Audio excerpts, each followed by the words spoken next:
Okay, Houston, how do you see us in the picture down there?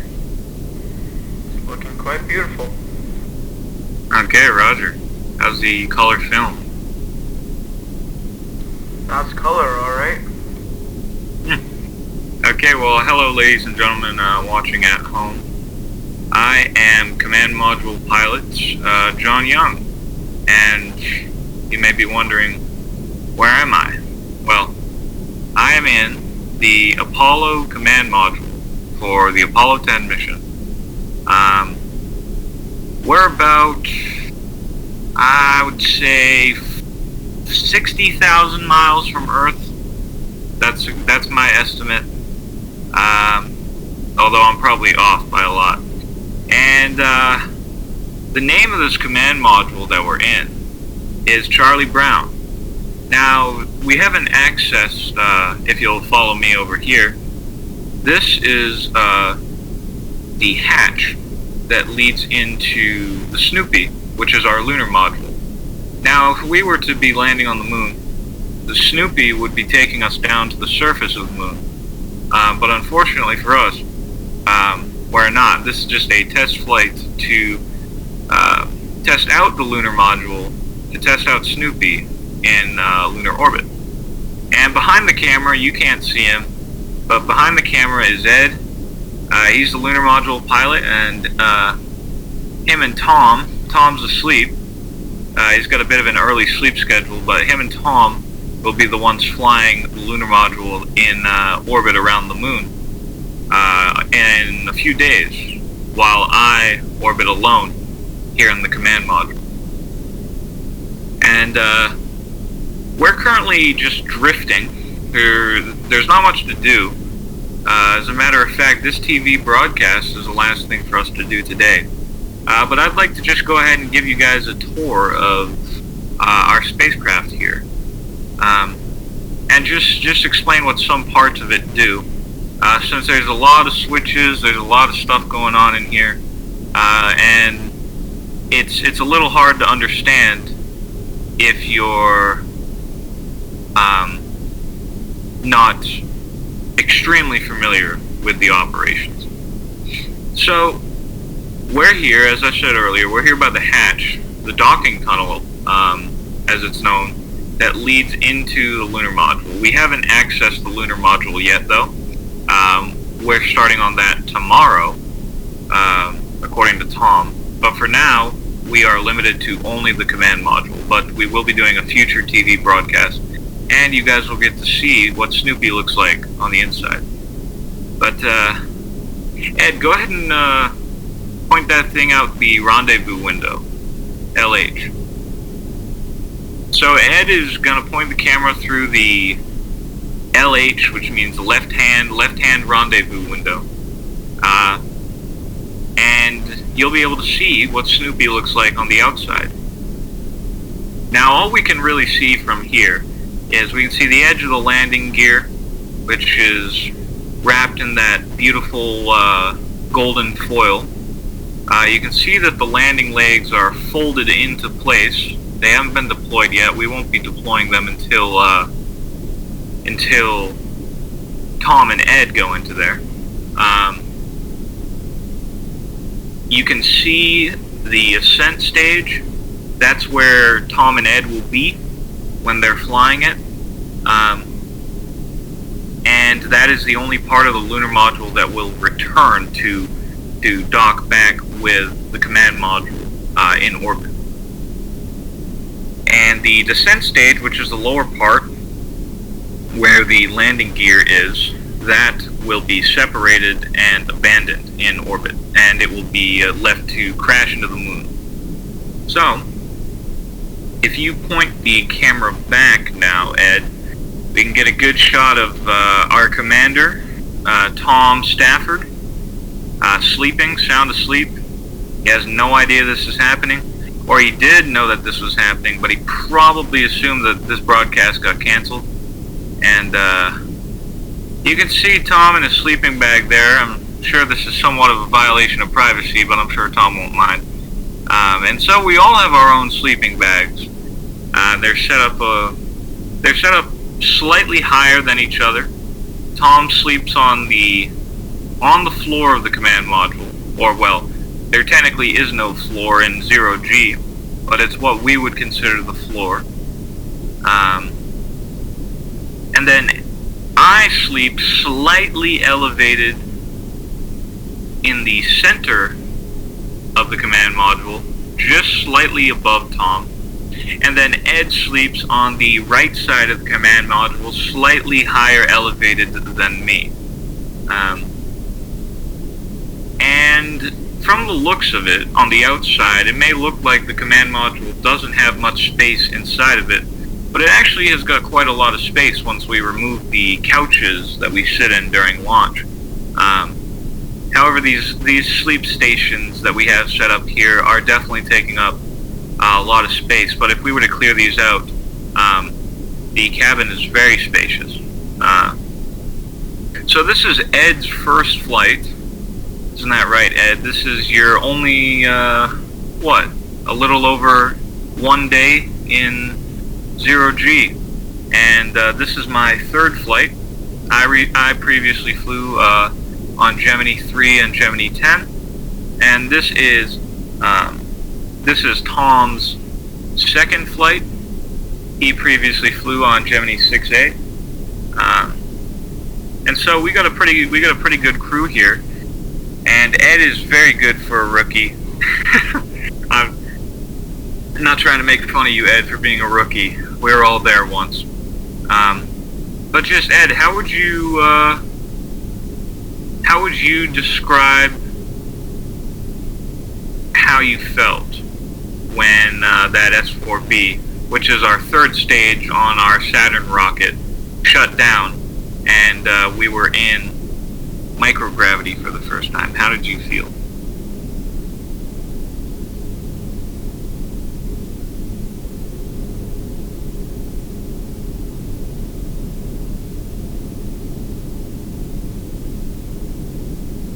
Yeah, it feels pretty nice. On previous missions here on Apollo 8 and Apollo 9, they had problems with motion sickness, or at least that's what scientists on the ground think it is, motion sickness. Fortunately for us, none of us have encountered that yet. Hopefully none of us do. But they think it's because of how spacious the cabin of the command module is. Now, you can see that I got a little privacy divider here, strung up by the ceiling. Now this goes across, and this is when we have to, well, we don't really get asked this much, but how do we, to answer anybody wondering the question, how do we go to the bathroom up here, we use bags. It's pretty gross, also considering that the clothes that we wear up here, known as the LCG, or liquid cooling, known as the CWG, or constant wear garment, we only get one of them for the entire mission, so we'll be wearing the same clothes for about 8 days. That's how long we'll be up here. So if you stain your clothes at all, if you spill food on your clothes, if you, I'll just go ahead and say it, if you go ahead and get a little bit of poop on your clothes, it's going to be there. It's going to be there for the whole time, rest of the mission. You only get one shot at it, so luckily that hasn't happened yet. Hopefully it doesn't happen at all. Yeah, that's how we go to the bathroom in space. We use bags and a privacy divider. And once we're done with our business, we zip up the bags and put it away in storage. And when it comes to pee in space, we have a little valve, drain and valve system that we can release, and it will actually release all that waste into space, so that we don't have to keep it on board the spacecraft, which is very, very nice. Helps us conserve weight, and it's not as disgusting. Let's see. This over here, where all the switches and all the dials are, this is the main control panel of the command module. Now, this is split into 3 sections. The left side is the commander's station. So all these switches and dials over here are handled by the commander. The middle station here is my station, the command module pilot station. So I'm responsible for all these. And then on the right side here, this is the lunar module pilot station. So that's what Ed is responsible for.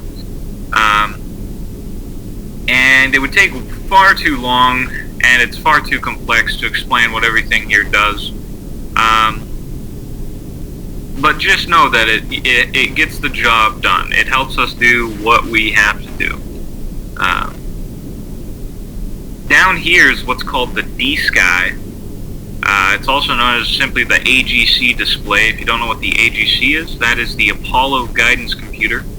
And it's what we use to essentially navigate us around and control the spacecraft.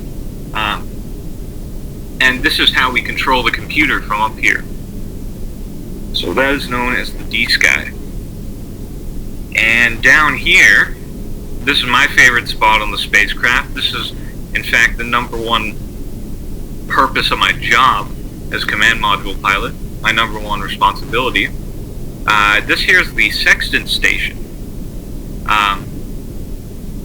Now, we need, in order to stay oriented in space, and in order to know which way you're pointing, you need a system specifically for that. And we have a system that tells us which way we're pointing, so that we know which way is up and which way is down and which way is left and right. Because sometimes it's hard to tell in space. But pretty much, if that system were to fail, we have this little device here. It's called a sextant. And pretty much, the sextant helps us navigate without the use of a computer. And it helps us keep track of where we are in space. And so this is my responsibility to operate. It's my specialty as command module pilot. And it's a fun little machine to operate. And this is the first spacecraft ever, at least in America that we know of, that has a built-in sextant. It's not a handheld. There's an entire station for it here, as you can see. What else? There are a few different windows on the spacecraft.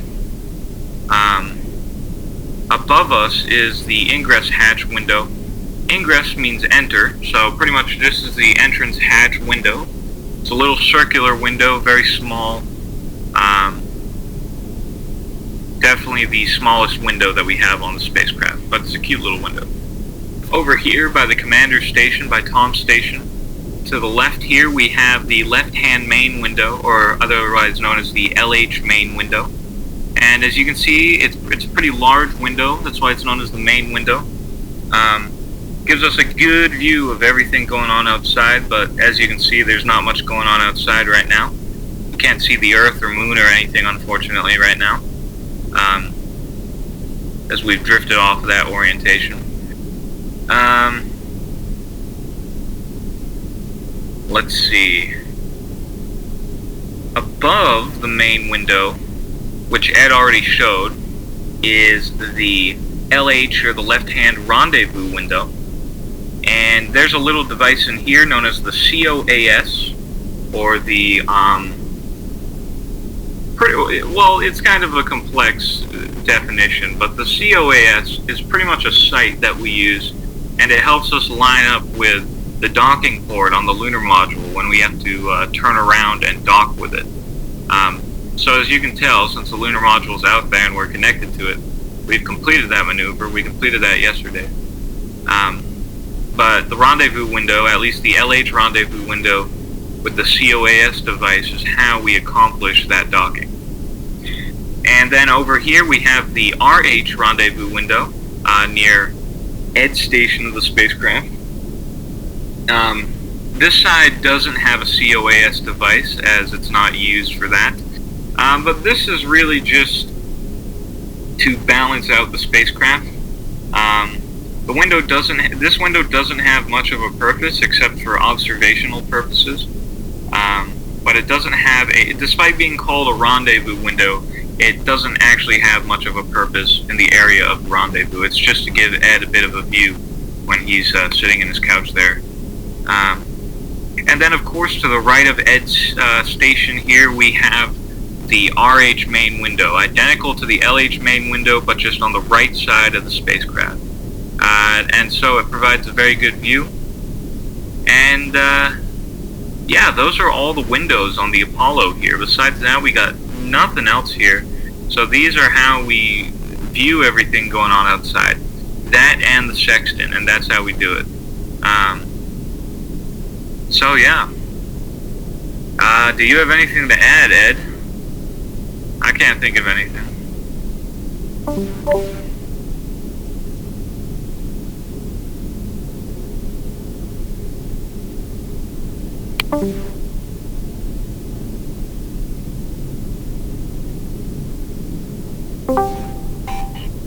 Okay, well, ladies and gentlemen, that concludes our broadcast. Me and Ed have nothing else to add. So we hope that you've enjoyed spending some time with us here in Charlie Brown, our command module. And we will see you around on our next TV broadcast as we continue our trip to the moon here. Second mission to do so after Apollo 8. Hoping to accomplish a very important mission that will pave the way for Neil Armstrong, Buzz Aldrin, and Mike Collins to head to the moon on Apollo 11 in a few months here. Okay, thank you, ladies and gentlemen. It's been nice talking to you. And bye-bye. Have a good night.